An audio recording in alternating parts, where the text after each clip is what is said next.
Africa's window to the world.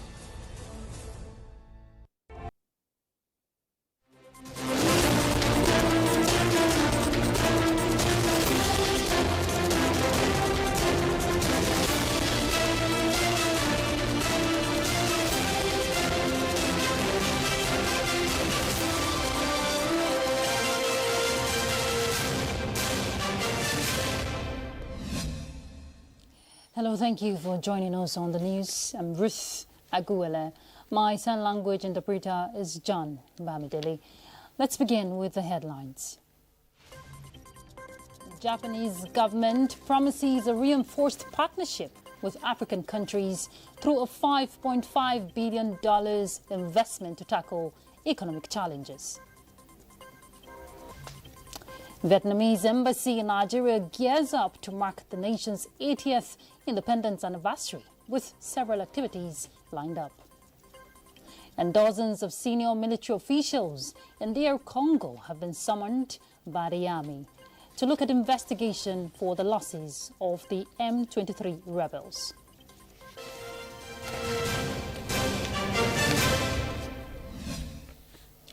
The government of Japan is promising to reinforce partnership with the African countries with about $5.5 billion investment to tackle economic challenges and aid development on the continent.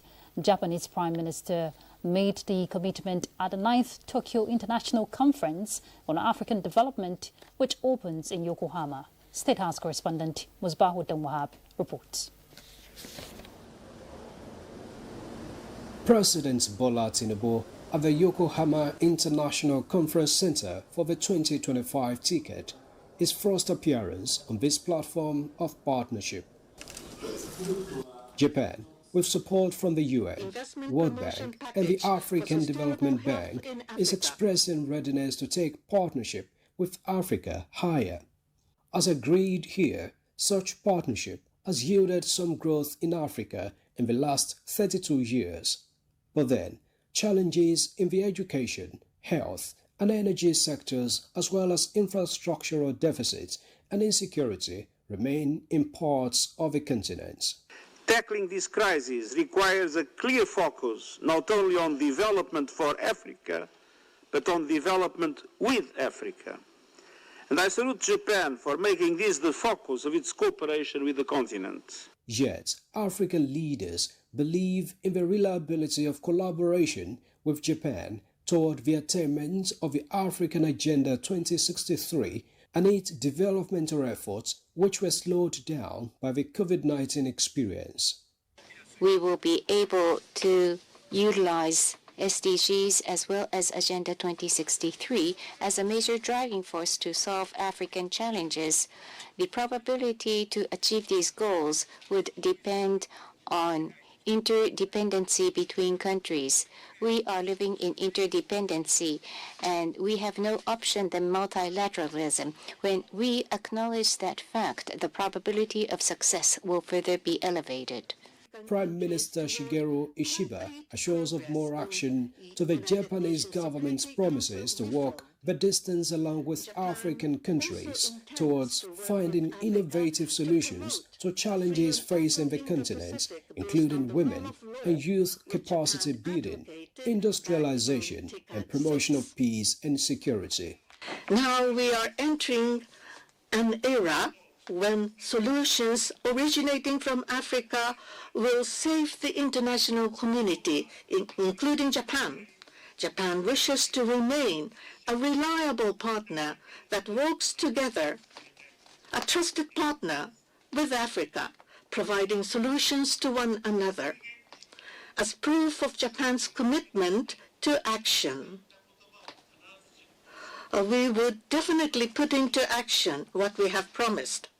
President Bola Tinubu reported on Nigeria's success in the war against terrorism and insecurity, and while conversing Japan's support for Africa to intensify advocacy for UN Security Council reform, the Nigerian leader says his country is ready to serve as one of the continent's representatives in the Council's permanent seat category.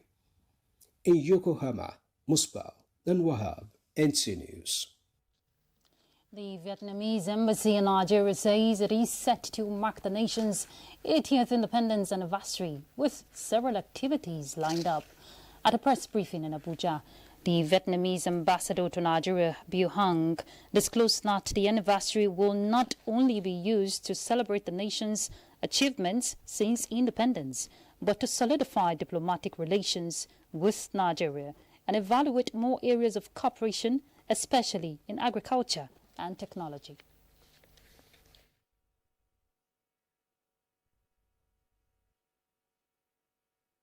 In terms of rice production in Nigeria, we are always open. We are ready to cooperate with Nigerian partners in order to facilitate rice growing and rice production here in Nigeria. But we are still waiting for the concrete proposals or projects. So that is only few figures to let you know about our economic development, and we are keeping our hardest in order to have better economy in the years to come. The anniversary celebration is set to hold on August 26, 2025. Dozens of senior military officials in the Democratic Republic of Congo have been summoned by the army as part of an investigation into the losses to the M23 rebels since at least mid-2022. Former Chief of General Staff of the Congolese Armed Forces, Lieutenant General Christian Chiwewe, is among at least 25 general officers who will be interrogated about what led to the fall of Bunagana and other losses in eastern DR Congo.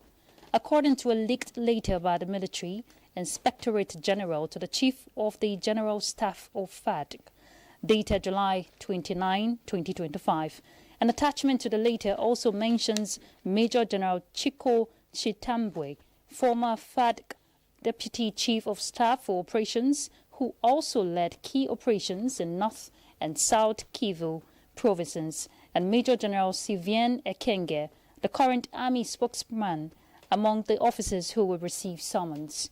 According to the letter, some of the officers are in military detention and they will be questioned from there. Looking at all the issues, Pakistan has declared a public holiday in Karachi as the capital braced for more rain, and just as high winds hampered efforts to contain Spain's wildfires that have destroyed hectares of land despite lower temperatures. Uche Ogochukwu reports. By troops and water-dropping aircrafts were battling 21 blazes in the west of the country, classified as operational level 2, meaning they pose a direct threat to nearby communities. Director General of Spain Emergency Service, Virginia Bacons, told a press conference that temperatures have dropped, but strong gusts of wind continue to hinder firefighting efforts, and that the lack of rain is not helping, though they hope that changes in the coming days. Forecasters said winds were expected to ease later Wednesday, with higher humidity levels likely to help efforts.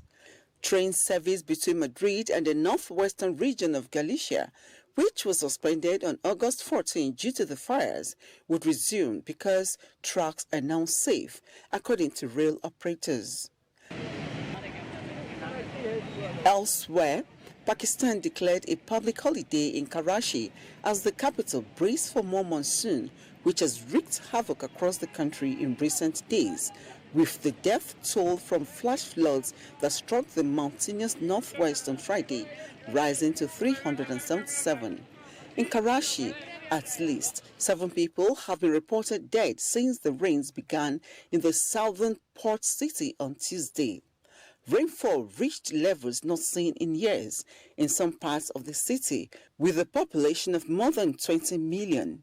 Government officials said deaths were caused by drowning, road accidents, building collapse, and electrocution. Authorities ordered educational institutions and offices to close. Uche Ugochukwu, NTA News. The Nigerian Air Force has reaffirmed its commitment to strengthen strategic defense cooperation with the Czech Republic as part of ongoing efforts to advance national security and regional stability. This assurance was by the Chief of Air Staff, Air Marshal Hassan Bala Abubakar, while receiving the Junior Deputy Minister of Defense of the Czech Republic, Radka Konderlova, and her delegation at the NAF headquarters in Abuja. A statement by the Director of Public Relations and Information, Air Commodore Ehimen Jodame, indicates that Air Marshal Abubakar describes the visit as a reflection of the long-standing friendship between both nations and their shared commitment to peace, stability, and the advancement of aerospace and defense capabilities. The Czech Junior Deputy Minister of Defense reaffirmed her country's readiness to broaden defense cooperation with Nigeria, stating that air defense is the backbone of national security and Nigeria is one of the biggest partners to Czech Republic. Both parties identified key areas of collaboration while looking into the future, including logistics and sustaining support for the NAF's L-39ZA fleet overhaul, acquisition of MI series helicopters, capacity building for aircraft technicians, as well as advancement in aerospace engineering and unmanned aerial systems. Key players in Benue State have lauded the present administration at the state and federal level for its delivery of peoples-oriented initiatives in line with the Renewed Hope agenda. This resonated during President Tinubu's midterm report and sensitization campaign organized by the Minister of Information and National Orientation in Makurdi. Let's hear from Moses Ode. The sensitization campaign by the Ministry of Information is to showcase the incumbent administration scorecard and midterm reports of achievement so far and feedbacks in areas of needs. Stakeholders drawn from academia, security formations, market leaders, civil society organizations, and various religious and political divides hinted that the meeting was apt. I want to appreciate him for one good thing he did. The federal government did. Area of out-of-school children and almajiri. That exercise is ongoing in Nigeria now.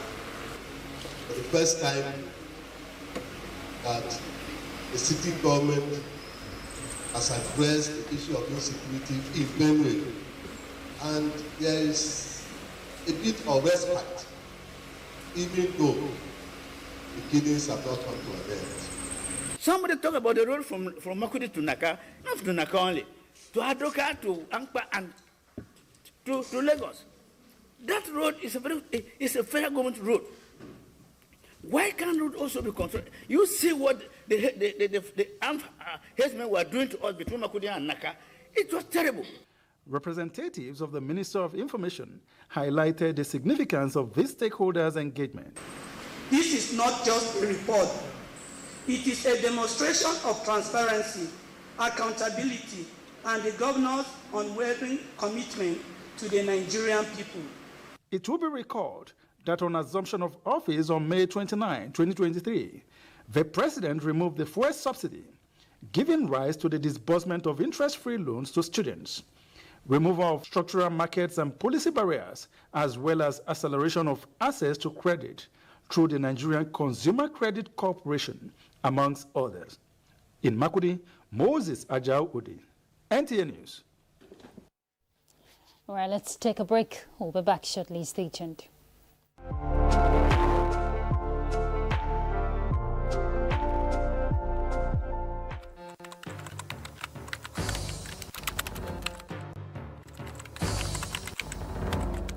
I therefore call on my colleagues, or media professionals and editors, to be discerning in their reportage.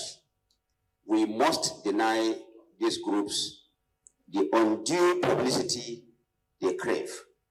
We must take them off the front pages and accurately report them as the criminals that they are, without glorifying their acts or giving credence to their false narratives.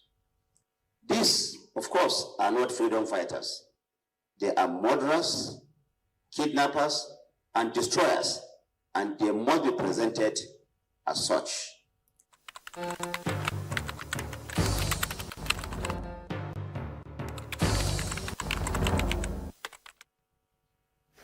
Thank you for staying tuned.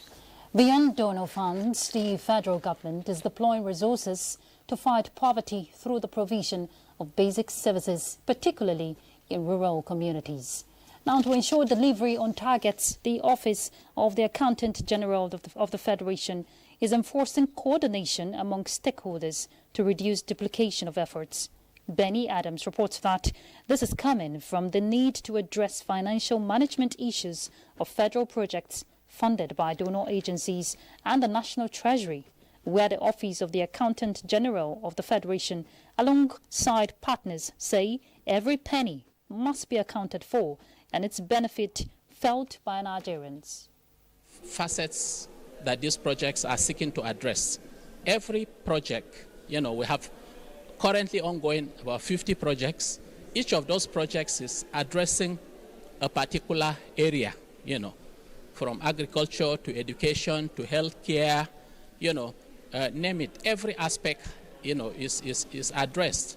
And there are specific projects with project objectives, so if you do not handle the financial aspect very well, then you may have failures here and there. With more coordination, any naira invested will yield more results. So I think the emphasis is on more coordination. Yes, donor funds are now are depleting, but we are very hopeful. But the National Assembly will step up and appropriate using national resources to provide for alleviating poverty at the grassroots level. 50 ongoing projects are being supervised by the Office of the Accountant General of the Federation, while the World Bank portfolio in Nigeria alone is worth $18.2 billion. Nigeria's national broadcaster and Africa's largest TV network, the NTA, has been positioned to create deep connections with viewers and audience around the world. NTA is currently undergoing critical facility upgrade with a target to improve content quality, news and programs impact, as well as expand its reach and reliability. Nnamdi Odipo will tell us more. These days, television is all about integrated feeds, real-time data and advanced technology, all morphing to evolve quality content that meets audiences' expectations.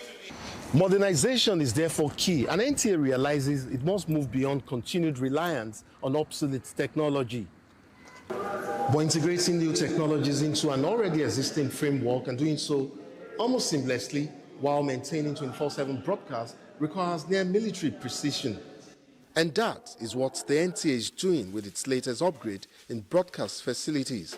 It has invested in a fleet of state-of-the-art digital HD SDI broadcast equipment, most of which have been rolled out and dispatched to its stations across the country.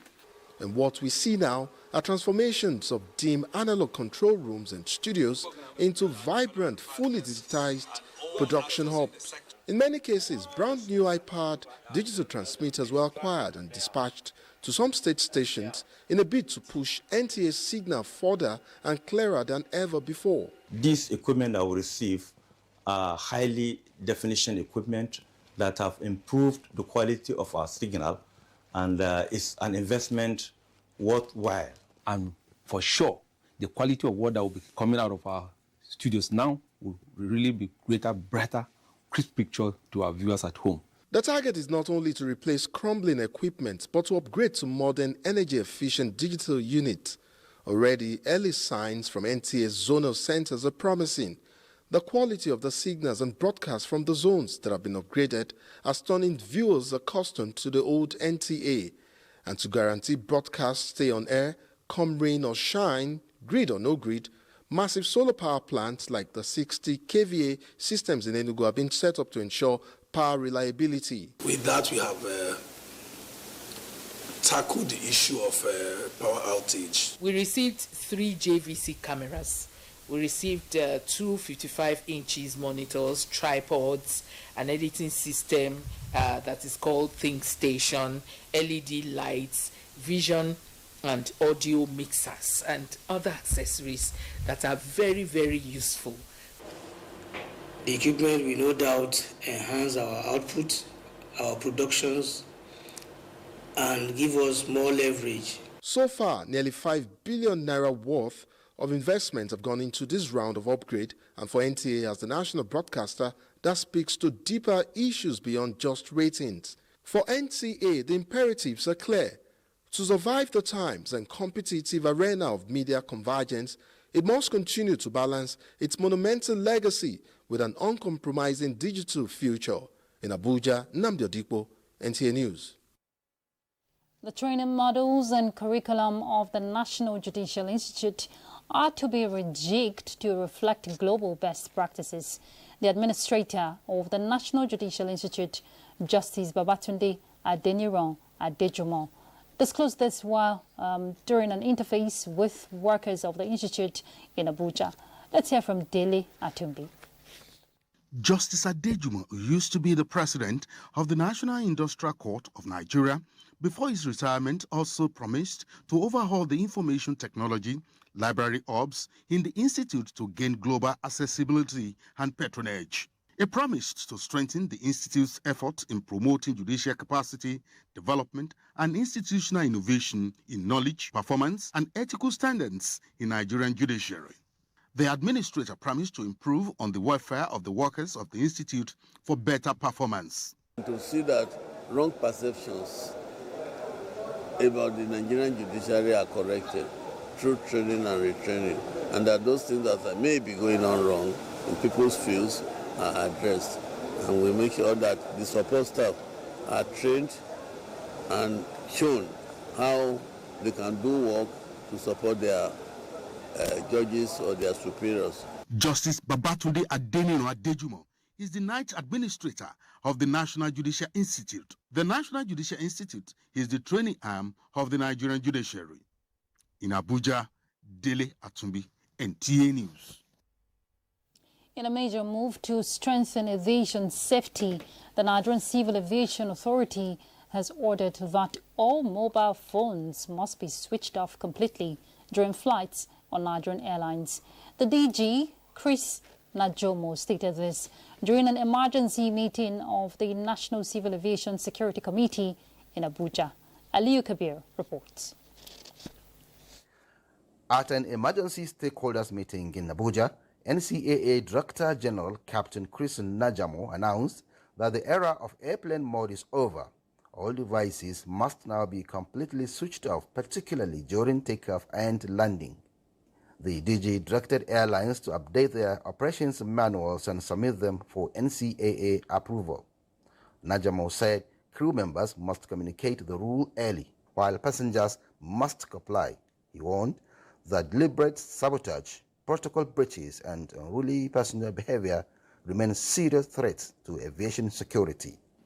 Today's engagement is therefore going to address different aspects of the ecosystem: the regulator, airline security, airspace security, airport security, and of course, the traveling public, who do not only have rights, but have responsibilities. The NCAA boss disclosed that mock security response exercise will soon be conducted in Lagos and Abuja to test preparedness, while security personnel and law enforcement will undergo training with stricter enforcement measures. NCAA Director of Consumer Protection and Public Affairs, Michael Achimugu, emphasized the need for airport security to step up enforcement, adding that safety overrides sentiments once you step into the airport or board an aircraft. But contrary to media reports in these cases, unruly passenger behavior is not on the rise in Nigeria.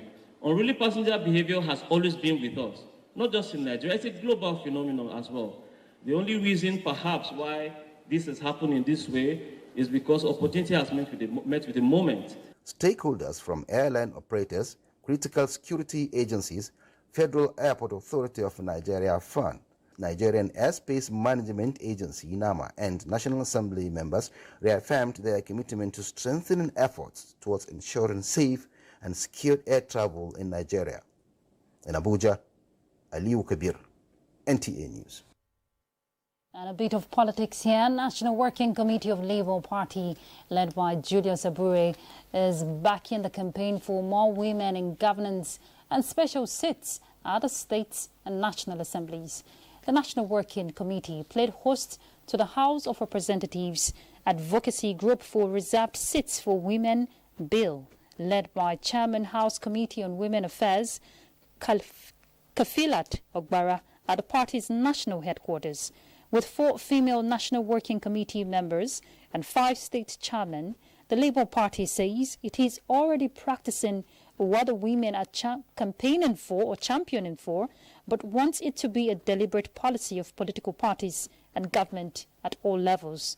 The party has therefore pledged to be party of gender campaign, expressing confidence in the capacity of women to provide purposeful leadership at all levels of governance. Person in the society and in the National Assembly should ordinarily support.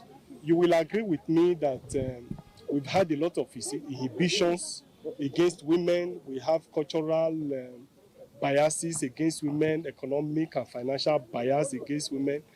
And even politically, women are shortchanged. And so it requires a deliberate effort on the part of major stakeholders to ensure that women come on board in our political sphere. The advocacy group is seeking the backing of political parties who are the sponsors of candidates.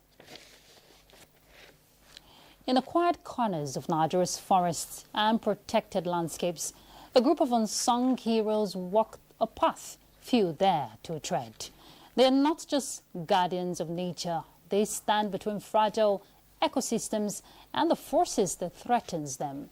Well, it is in the light of this that World Rangers Day 2025 pays tribute to brave individuals whose sacrifice, shaping the future of conservation. All right, we'll bring you that report in subsequent bulletin. The fight against illegal mining has remained in the front burner of conversations across the country. Beyond government regulations and community action, the media has equally been positioned to play a significant role in promoting public awareness and holding stakeholders accountable. This was the thrust at the media parley by the Nigerian Union of Journalists, FCT Council, with the theme, Sustaining the Fight Against Illegal Mining, the Role of the Media. Let's hear from Hamman Jabani. Illegal mining in Nigeria has become a serious national concern as it threatens the environment, endangers local communities, and deprives government of vital revenue. Experts are of the opinion that while laws and enforcement agencies are critical, the role of the media cannot be underestimated. Through investigative reporting, the media exposes the network behind illegal mining operations, highlights the environmental and health impacts, and amplifies the voices of affected communities. This sustained coverage will not only inform citizens but also pressures authorities to act. These are complex problems that calls for multi-sectoral collaboration and robust intervention. The media, as the fourth estate of the realm, is the voice of the people and will always stand as the front line. Hence, the need for effective collaboration. Some of the conflicts we are having today in mining communities, communal conflicts, they are as a result of illegal operations going on. All right, that's the much you can take from that report. But before we go, let's check out Thursday's weather forecast.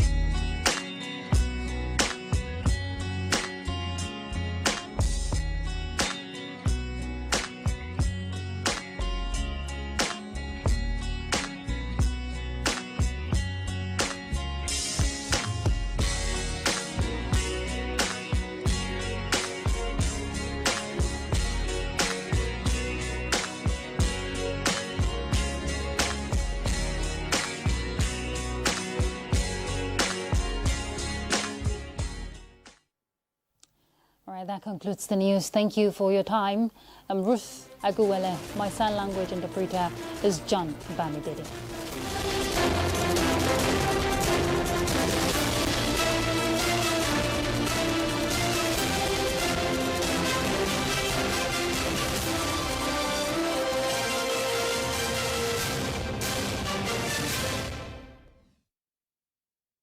NTA International is with you. In your living room, office, and everywhere, anywhere. We provide